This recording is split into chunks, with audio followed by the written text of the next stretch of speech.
오늘 우리에게 주신 하나님의 말씀은 이사야 49장 1절에서 7절 말씀입니다. 이사야 49장은 구약성경 1028쪽에 있습니다.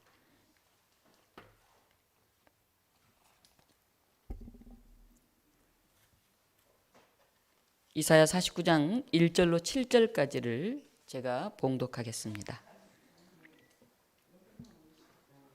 네, 49장으로 찾아서 읽어주시기 바랍니다. 섬들아 내게 들으라. 먼 곳 백성들아 귀를 기울이라.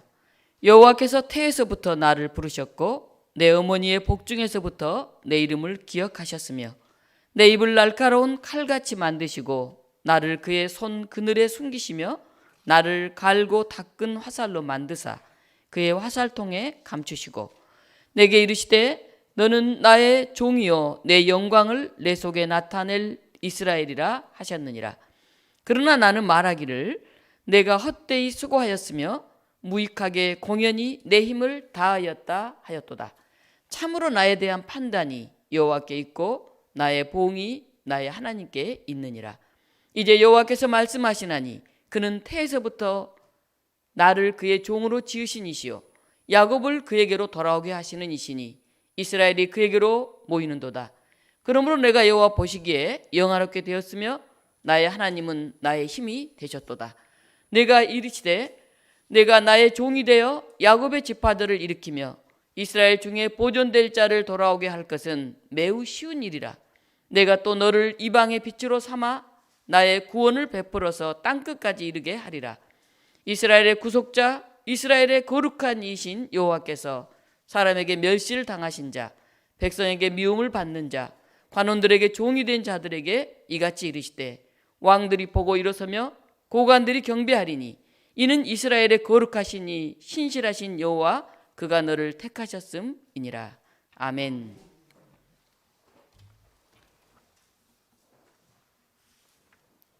오늘 이 본문을 가지고 부르심과 감사라고 하는 제목으로 말씀을 증언하겠습니다. 10월 가을이 참 좋습니다. 곳곳에서 축제가 열리고 있습니다. 이틀간 서울 도시농업 박람회가 시청 광장에서 열렸습니다. 어제 결혼식 끝나고 가봤더니 아기자기한 행사들이 굉장히 많더라고요. 특히 양봉 밀랍으로 초를 만들어서 무료로 제공하는 우리 행정권 도시농업 부스에 사람들이 줄을 서 있었습니다. 인기가 짱이더라고요. 전 하나 줄까 하고 갔더니 뒤에 줄 서라고 그래서 줄 서 있었는데 끊어졌어요. 시간 됐다고 안 주더라고요. 그래서 야 굉장하구나. 못 받아서 왔습니다. 어제부터 또 내일까지는 진안에서 홍삼 축제가 열리고 있습니다. 갑자기 진안이냐 이렇게 물으시는데 우리 전도사님이 공동 대표로 농업회사 생명나무라고 하는 법인을 운영하고 있습니다. 거기서 부스 하나를 확보해가지고 마이별곡 홍삼 이름이 마이별곡인데요. 그걸 출품하고 있습니다. 금요일 내려갔다가 밤중에 올라오고 또 어제 결혼식 가고 오늘 주일 예배 드리고 오늘 또 내려가서 내일까지 이 행사에 참여를 한다고 합니다. 비가 안 와야 되는데 비가 좀 와서 아쉽긴 하네요. 또 어제는 우리 가을 신부 정다혜 양의 결혼식이 있었습니다. 오늘 신혼여행 가야 되는데 그래도 다니던 교회 와서 인사하고 오늘 오후 2시에 떠나겠다고 그래서 진짜 신실한 두 분이다 하는 생각이 듭니다. 두 분이 들어오니까 신고선이 깜짝 놀라가지고 어떻게 오늘 오냐고 원래 결혼하고 예배 드리고 갑니다 대부분이. 근데 우리 교우들은 이제 너무 좀 자유롭죠. 네. 이 좋은 가을날 여러분들 어떻게 보내고 계시나요? 고대 철학자들이 사람은 무엇을 위해 사는가, 왜 사는가 끊임없이 물었습니다. 아리스토텔레스는 인생의 목적은 행복이다 이렇게 보았어요. 그래서 요즘 대부분 사람들이 왜 사냐 그러면 뭐 행복하려고 살지, 행복하게 사는 게 목표야 이런 얘기들을 많이 합니다. 사람들은 삶의 작은 목표를 하나하나 이루고 따라가다 보면은 결국 인생의 궁극적인 목표인 행복에 도달하게 될 거다 이런 생각을 합니다. 그래서 오늘 이루어야 될 게 이루어지지 않으면 굉장히 불행해합니다. 이걸 이루어야 그 다음을 이루고 그 다음을 이루고 행복해질 텐데 오늘 이것이 안 됐구나 하는 생각을 합니다. 그러나 아리스토텔레스가 말하는 행복이란 헬라어로 에우다이모니아라는 뜻인데 순간의 만족, 즐거움이 아니에요. 지극히 복된 삶이라고 하는 그런 의미에 훨씬 가깝습니다. 그래서 그가 말하는 행복은 자신의 삶 전반에 대한 궁극적인 평가 그리고 확신. 내 삶은 이렇게 가고 있으니까 괜찮아. 이 정도면 참 복된 삶이야. 이렇게 생각하는 것을 얘기합니다. 그래서 오늘 하나 이거 이루어졌나 이루어지지 않았나 하는 이런 개별적인 어떤 순간의 만족, 즐거움 그걸 말하는 게 아니에요. 근데 사람들이 이제 착각을 하죠. 그래서 오늘 이걸 성취했느냐, 지금 내 감정이 기쁜가, 내가 너무 우울하고 슬퍼, 그래서 나는 행복하지 않아. 이렇게 우리는 쉽게 얘기를 합니다. 우리의 행복은 사실 항상 공사가 진행 중인 그런 건축물과도 같은 것이에요. 그래서 우리에게 정말 중요한 것은 이 건축 다 하고 난 긴 나날의 그 뒤에서 보는 내가 이렇게 행복하게 살아냈구나 하는 그런 자기의 삶에 대해 자신이 어떻게 느끼고 그걸 평가하고 받아들이는가 하는 데 있습니다. 아마 여러분 인생 전체의 삶을 살면서 내가 잘 살았다. 언제쯤 이런 얘기를 할 수 있을까요? 오늘 나는 정말 잘 살아서 지금까지 너무너무 행복해. 이렇게 얘기할 사람이 얼마나 될까요? 아마 그런 평가는 묘비를 세울 때쯤이나 이렇게 지나온 자기 삶을 다 돌아보면서 그래, 이 정도면 내 삶은 괜찮았어. 만족한 삶이야. 아마 그렇게 얘기할 수 있을지 모르겠습니다. 보이는 현실적인 것에 집중하면서 거기서 만족을 얻으려고 하면 우리가 삶 전반에 균형을 잃기가 쉬워요. 우리 삶이 늘 행복할 수 없잖아요. 늘 만족할 수 없잖아요. 이게 잘 되는 것 같으면 이게 안 되잖아요. 관계가 잘 되는 것 같으면 또 일이 안 될 때가 있잖아요. 일도 관계도 잘 되는 것 같은데 건강이 안 될 때가 있잖아요. 그래서 그렇게 따지면 우리가 마냥 행복할 수는 없습니다. 오늘 우리가 읽은 성경 본문은 바벨론에게 멸망하고 절망 가운데 있는 이스라엘 백성들에게 주어진 말씀입니다. 하나님이 이렇게 말씀하세요. 태에서부터 나를 불렀다. 그리고 어머니 복중에서부터 너의 이름을 기억하였다. 이렇게 이 고백을 이사야 예언자에게 하게 만드시는 거죠. 그래서 너는 나의 종이고 내 영광을 내 속에 나타낼 이스라엘이라. 하나님 이렇게 또 말씀하십니다. 그런데 현재 내 상황은 이걸 받아들이기가 너무 어려워요. 하나님 그렇게 말씀하시는데 나는 별로 그런 것 같지 않아요. 우리 같이 한번 읽어보도록 하겠습니다. 네. 이사야 49장 4절 같이 한번 읽겠습니다. 그러나 나는 말하기를 내가 헛되이 수고하였으며 무익하게 공연히 내 힘을 다하였다 하였도다. 참으로 나에 대한 판단이 여호와께 있고 나의 보응이 하나님께 있느니라. 하나님은 너는 내 종이다. 내 영광을 너의 속에 나타낼 거다. 내가 태에서부터 너를 불렀다. 이렇게 말씀하셨는데 실제 내 상황을 보면 내가 아무리 수고했어도 별로 결실이 없는 것 같아요. 헛된 것 같아요. 그리고 무익하게 공연히 내 힘만 뺀 것 같아요. 그러니 참 우리가 살면서 헛되다, 무익하다, 공연하다 3번이나 얘기하잖아요. 하나님 말씀에 따라 열심히 노력을 해봤는데 그만한 결과를 거두지 못했어요. 공연히 헛수고한 무익한 종이 되고 말았구나. 그런 절망감이 우리 안에 있다 이런 거죠. 열심히 살았는데 이렇게 신앙생활도 참 잘했는데 근데 내 삶을 보니 내 인생의 중반에 말년에 나를 보니 참 헛되다 이런 생각이 우리에겐 든다 하는 거죠. 참 내가 공허하다 그런 생각이 든다는 거죠. 아마 이 고백은 오늘을 살아가는 현대인들의 고뇌와 같습니다. 그런 상황에서 예언자 이사야는 이렇게 말합니다. 우리 4절 후반절 방금 읽었는데 참으로 나에 대한 판단이 여호와께 있고 나의 보응이 하나님께 있나이다. 자기가 돌아보면 너무 헛된 것 같은데 공허한 것 같은데 무익한 것 같은데 그러나 그런 모든 판단 내가 정말 바르게 일했는지 그렇지 않았는지 그것은 나를 종으로 부르신 하나님이 판가름해 주신다 하는 것입니다. 그리고 비록 내가 수고한 만큼 열매는 거두지 못했더라도 하나님이 그 수고를 알아주시고 거기에 대해서 갚아주시리라 하는 그런 믿음의 표현이죠. 하나님이 보응해 주시기를 하는 거죠.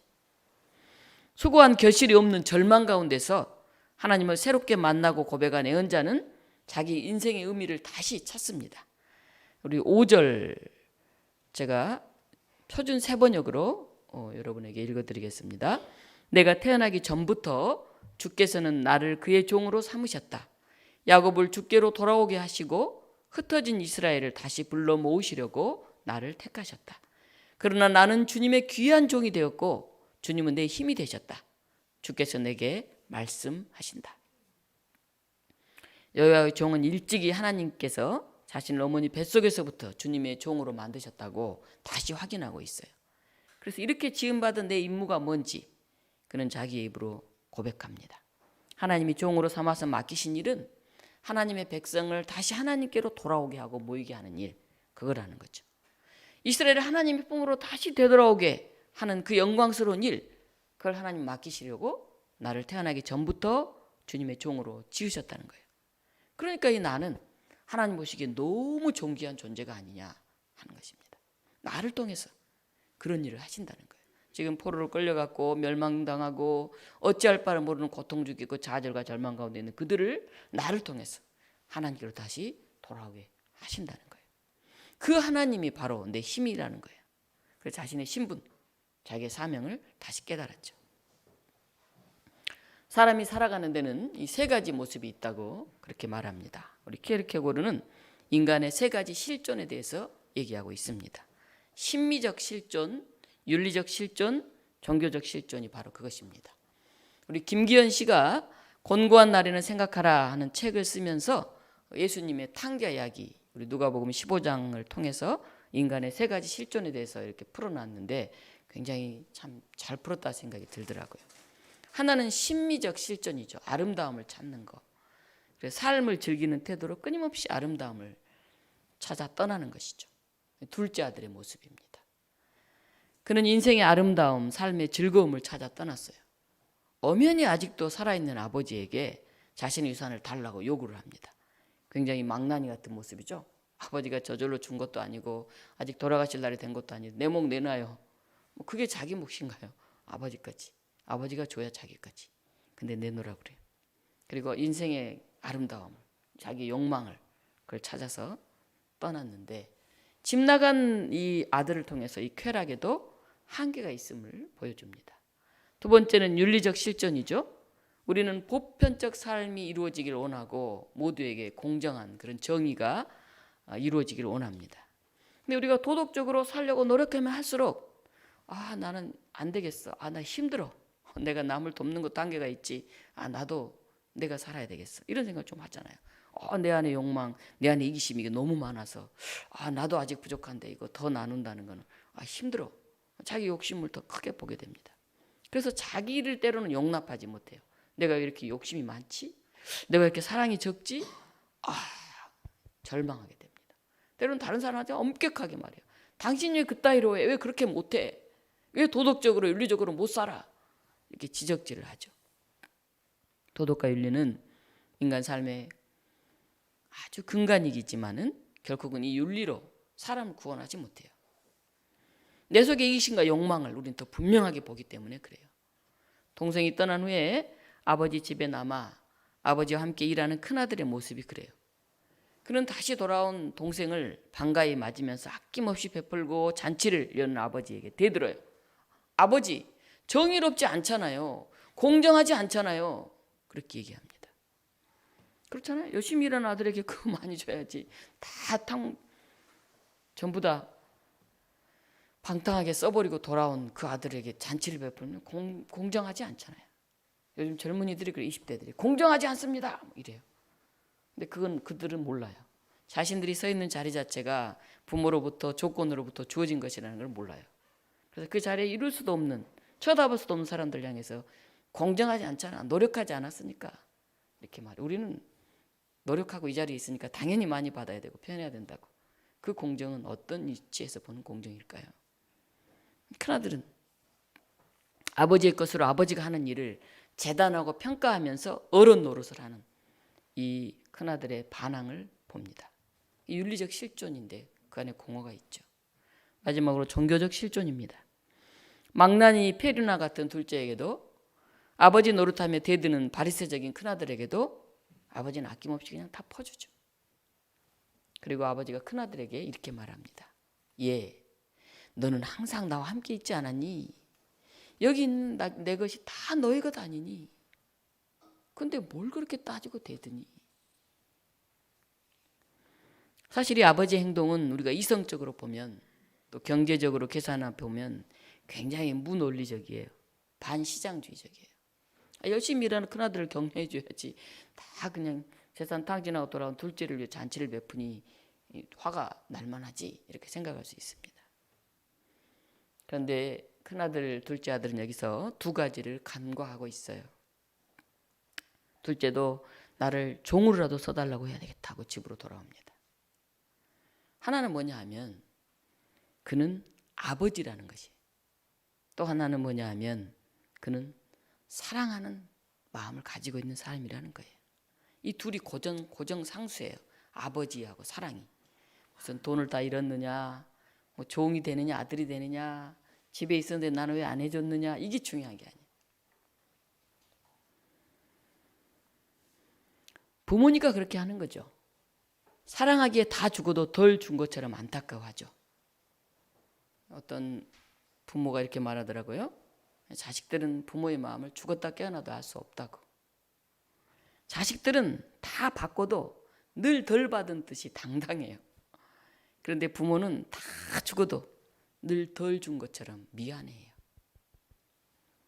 이 세 가지 실존의 모습, 순간적인 즐거움을 추구하는 심미적인 모습, 예외 없이 보편타당한 정의와 공정을 외치는 윤리적인 모습, 사랑하고 용서하고 받아들이는 종교적이며 영적인 모습이 있어요. 여러분 이 세 가지 중 어느 모습이 더 맞나요? 여러분에게는? 아니면 어느 모습이 더 멋있게 보이나요? 그래도 인간으로 태어났는데 아름다움을 추구하고 좀 나답게 잘 살아야지, 여유도 즐기고 놀기도 하고, 이런 마음이 더 맞나요? 사랑해야지, 기독교인인데 품어야지, 하나님도 우리를 사랑했으니까, 그런 마음이 맞나요? 엄밀히 보면 우리 믿는 자의 내면에도 이 세 가지 모습이 다 있어요. 어느 하나를 뺄 수 없어요. 이 세 가지는 인간의 성장 단계와도 같고 한 인간의 내면에 있는 세 모습이에요.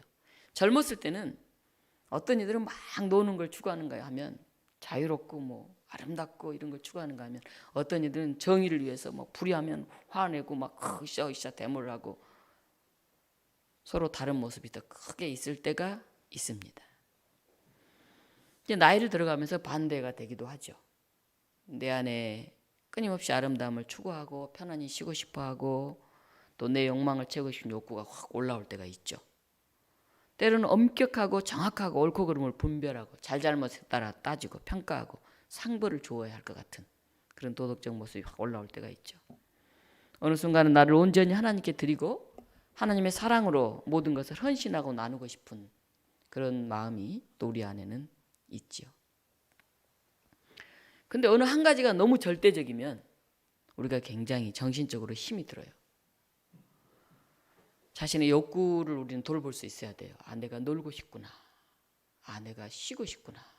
자기를 볼 수 있어야 돼요. 정의롭고 공정한 사회를 만들어가기 위해서 윤리적이고 도덕적인 삶을 때로는 힘들어도 우리가 해야 돼요. 그러나 믿음과 사랑으로 이 두 가지를 다 품고 우리가 하나님 품에 안길 수 있는 그런 몫을 또 우리가 감당해야 됩니다. 여기서 나온 아버지의 모습이 우리 하나님의 모습이죠. 지금 실패하고 수고했어도 아무 성과 없는 것 같고, 그래서 절망하다가도 그래, 나를 이 자리에 보내신 하나님이 계시지, 조건 없이 사랑하시는 아버지가 계시지, 그걸 깨닫는 순간 우리 가슴이 뜨거워집니다. 그리고 눈물이 납니다. 그럴 때 모든 것을 내려놓고 아버지 품에 안길 수 있어야지요. 나를 태에서부터 알고 계시는 분, 어머니 뱃속에서부터 내 이름을 부르시는 분이 바로 하나님이세요. 우리 전사님이 이제 딸을 낳아가지고 한 2달 됐나요? 2달 좀 넘었죠. 네. 딸 바보 같아요. 어떨 때 보면. 아기를 낳기도 전에 이제 태명을 지어 부르고, 이거는 이제 보통 모두가 그렇게 하고 있죠. 요즘은. 네. 그리고 뱃속 태아 사진을 막 찍어가지고 엄마와 같이 카톡에 딱 올렸더라고요.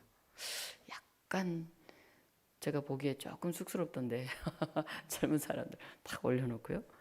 그리고 어제는 저한테 이렇게 핸드폰으로 보여주면서 우리 애가 옹알이를 한다고 한참 보여주더라고요. 진짜 애가 막 뭐라고 하는데 얘기하는 것 같아요. 그래서 예쁘긴 예쁘던데, 우리 부모님들 가운데서도 이렇게 여러분들이 어렸을 때 지켜보고 이름을 부르고 함께 눈을 마주치고 말하지 않는데 막 말한다고 그러고 지켜보던 모습이 있죠. 간혹 우리 부모님들 가운데는 표현이 참 서툴고 성향상 무뚝뚝한 그런 분들도 계시죠. 나를 사랑하는지 너무 퉁명스럽게 얘기하는 것 같은. 그러나 그 마음에는 기본적으로 자식을 향한 깊은 사랑이 있어요. 근데 우리 하나님의 사랑은 그보다 몇 배 더 크죠. 나를 지으신 하나님, 나를 부르신 하나님, 그 하나님께서 예언자 이사야를 통해서 말씀하시죠. 우리 6절 7절 같이 한 목소리로 봉독해 보겠습니다. 그가 이르시되 내가 나의 종이 되어 야곱의 지파들을 일으키며 이스라엘 중에 보존된 자를 돌아오게 할 것은 매우 쉬운 일이라. 내가 또 너를 이방의 빛으로 삼아 나의 구원을 베풀어서 땅끝까지 이르게 하리라. 이스라엘의 구속자, 이스라엘의 거룩한 이이신 여호와께서 사람에게 멸시를 당하는 자, 백성에게 미움을 받는 자, 관원들의 종이 된 자들에게 이같이 이르시되 왕들이 보고 일어서며 고관들이 경배하리니 이는 이스라엘의 거룩하신 이 신실하신 여호와 그가 너를 택하셨음이니라. 아멘. 네, 오늘 어떻게 나와 있습니까? 너를 나의 종으로 삼고 야곱의 지파를 일으키고 이스라엘의 보존된 자를 돌아오게 하고, 그건 굉장히 쉬운 일이다. 하나님이 하시기에는. 더 나아가서 너를 이방의 빛으로 삼아서 나의 구원을 땅끝까지 이르게 할 그런 사람으로 너를 내가 찜했다. 이렇게 얘기합니다. 그리고 7절에 이스라엘의 구속자, 이스라엘의 거룩한 이신 여호와께서 사람에게 멸시를 당하는 사람, 백성들에게 미움을 받는 사람, 관원들에게 종이 된 자에게 이제 이렇게 말하겠다 하는 것이죠. 너희들이 왕따 되고 진짜 별 볼 일 없고 정말 바닥에 엎드려 있는 것 같은 그런 모습일지라도 내가 이제 이렇게 말하겠다 하는 겁니다. 왕들이 보고 일어설 거다. 왕이 일어나서 너를 영접할 거라는 거예요. 고관들이 경배하겠다는 거예요. 엄청난 일 아닙니까? 왕따 되고 땅바닥에 납작 엎드려지고 아무도 쳐다보지 않는 것 같았던 너희를 왕이 일어나서 영접하고 고관들이 경배하는 그런 자리에 세우시겠다는 거예요. 왜? 거룩하시고 신실하신 하나님이 너를 택했기 때문에. 이유는 오직 하나라는 거죠. 오늘 하나님이 우리를 부르신, 우리를 택하신 이 사실을 우리가 감사로 받아들여야 할 것 같습니다. 가을은 여름의 폭우와 뜨거움을 넘어서 결실을 준비하는 감사의 계절 아니겠습니까? 정호승 시인이 감사함을 통해 부여해 줄 수 있다라고 하는 글을 쓴 적이 있습니다. 거기에 보면 일본의 세계적인 부호이자 사업가인 내셔널의 창업자 마스시다 고노스케라고 하는 사장의 얘기가 나와요. 그가 94살이에요. 94살 굉장히 나이 많잖아요. 그죠? 근데 그 나이까지 굉장히 건강하게 사업을 잘 일구고 있었어요. 그래서 한 직원이 물었습니다. 회장님은 어떻게 하여 이렇게 크게 성공하셨습니까? 하고 물었어요. 그랬더니 그가 얘기했습니다. 나는 3가지 하늘의 은혜를 입고 태어났네. 첫째는 가난 속에서 태어났기 때문에 부지런히 일하지 않고는 잘 살 수 없다고 하는 그런 진리를 나는 깨달았다네.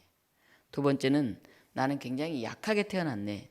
그래서 건강의 소중함을 일찍이 깨달아 몸을 아끼고 건강에 힘써서 지금 90이 넘었어도 겨울철 냉수마찰을 여전히 할 정도로 건강하다네. 3번째는 나는 초등학교 4학년을 중퇴했네. 그래서 항상 겸손하게 세상 모든 사람을 나의 스승으로 받들어서 배우는 데 굉장히 노력했네. 그래서 많은 지식과 상식을 얻었다네. 이러한 불행한 환경이 나를 이만큼 성장시켜주기 위한 하늘이 준 시련이라고 생각되어서 나는 늘 감사하며 살아왔다네. 이렇게 얘기했습니다. 이 답변을 읽으면서 저의 삶을 한번 생각해 보았습니다. 아, 그래. 감사하는 마음을 잊고 있었구나. 이렇게 열심히 노력하는데 결과가 너무 미미한 것 같았습니다. 때로는 환경과 조건이 참 미치지 못하는구나 라고 생각한 적도 있었습니다. 되돌아보건대 우리의 영혼이 이렇게 빈곤한 까닭은 우리가 그동안 감사를 잊고 살았기 때문이었습니다.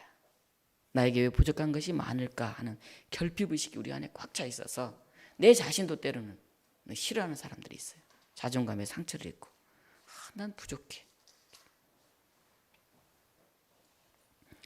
교회 창립 40주년 행사를 마치고 또다시 결실을 주임받은 이 가을에 그래, 하나님이 나를 부르시고 하나님이 나를 택하셨는데 그분이 내 아버지신데 내가 뭐가 부족할까? 그런 감사할 줄 아는 마음이 있다고 한다면 우리의 삶이 더 풍요로워질 것이라고 생각합니다. 자꾸 감사하면 감사할 일이 많아져요. 한번 감사하고 말면 감사할 일이 별로 없어요. 근데 일부러 찾아서 감사를 하고 작은 걸 보면서도 감사하고 그러면 감사할 곳이 보여요. 사람도 그냥 쓱 보면 별로 예쁜 모습이 별로 없어요. 근데 일부러 찾아서 보면 아이고 저렇게 웃는 모습이 예쁘네. 아이고 저 투박한 손이 저렇게 뭐 하나 나누려고 이렇게 하는데 내미는데 참 귀하네. 그런 모습이 보이듯이 감사도 그렇습니다. 오늘 예배 전에 우리 다혜양하고 성철군이 뭐 선물을 갖고 들어왔더라고요. 포장지가 너무 예뻐서 열어보면 실망할 것 같은데 어제 결혼하고 오늘 신혼여행 가야 될 사람들이 이 비 오는 날 막 들고 와서 막 위에다 뭘 올리는데 이 감사를 나누고 싶어하는 마음을 제가 보았어요. 참 귀하다 그런 생각을 했습니다. 저 안에 안 열어봤어요. 실망한다는 얘기는 웃는 얘기고요. 귀한 게 들어있을 거예요. 좋은 게. 이제 큰 일보다는 작은 일에 그리고 평온한 일보다는 힘든 일에 감사할 줄 아는 사람이 되었으면 좋겠습니다. 그래서 우리 삶이 감사함을 통해서 부요해졌으면 좋겠습니다. 2차 대전 중에 이 독일의 설교가이고 신학자인 본헤퍼가 히틀러의 독재 정권에 투쟁을 했어요. 그리고 이렇게 그가 했던 설교 유명한 내용이 있죠. 어떤 미친 운전사가 차를 몰고 있습니다. 그는 전진하면서 많은 교통사고를 일으키고 달리고 있습니다. 여러분 치료만 해주고 기도만 해주시겠습니까? 아니면 그 차에 올라가서 미친 운전사를 끌어내리겠습니까? 이렇게 말하고 보네퍼는 히틀러 암살 계획에 가담을 합니다. 그리고 발각되어서 감옥에 갇히고 전쟁이 끝나기 직전에 교수형으로 처형이 됩니다. 그가 그렇게 말했어요. 감사함을 통해 부유해 줄 수 있다. 그렇게 말했습니다. 오늘 또 우리 삶 속에서는 욕망 가운데 내 몫을 찾아 떠난 작은 아들도 있고 때론 떠나고 싶어도 어쩔 수 없이 아버지 집에서 일하면서 마음속에서 힘들어하고 있는 큰아들도 있습니다. 아버지는 다시 돌아온 탕자 같은 나에게도 송아지를 잡고 금가락지를 끼우고 잔치를 베푸십니다. 나만 열심히 일하고 있어서 힘들다, 이제 지치다 이렇게 생각하고 공정하지 않다 하고 외치는 율법주의적인 큰아들 같은 나에게도 야, 내 것이 다 너의 것이 아니냐 그렇게 말씀하시고 격려하십니다. 이스라엘 백성은 나라가 망하고 남은 사람이 없는 것 같고 하나님의 선택된 민족이라는 자부심도 사명감도 땅에 떨어진 그런 형편과 처지에 있는데 하나님 이사야를 통해서 그들에게 다시 말씀하십니다. 너를 부른 사람이 내가 아니냐. 너를 엄마 뱃속에서부터 내가 너를 택했다. 나는 너를 잊지 않았다. 태중에서부터 너의 이름을 부르고 여전히 기억하고 있다. 아버지 되신 하나님의 그 크신 사랑에 감사하면서 이 가을 그 부르심 앞에 다시 서는 우리 독립문 교우 여러분들 되시기를 주님의 이름으로 축원합니다. 고마우신 하나님, 그럼에도 불구하고 감사를 드립니다. 내가 가난해서, 내가 몸이 병약해서, 내가 배운 게 없어서 이렇게 크게 되었다고 하는 그 놀라운 고백이 오늘 우리들에게도 있게 하여 주시옵소서. 이스라엘의 포로 가운데서도 모든 게 다 끝난 것 같은 그 상황 속에서도 내가 너를 불렀고 내가 너를 잊지 않았다고 말씀하시는 하나님의 음성 앞에 우리가 가슴 떨리는 감격과 감사를 드리게 하여 주시옵소서. 예수 그리스도 이름으로 기도하옵나이다. 아멘.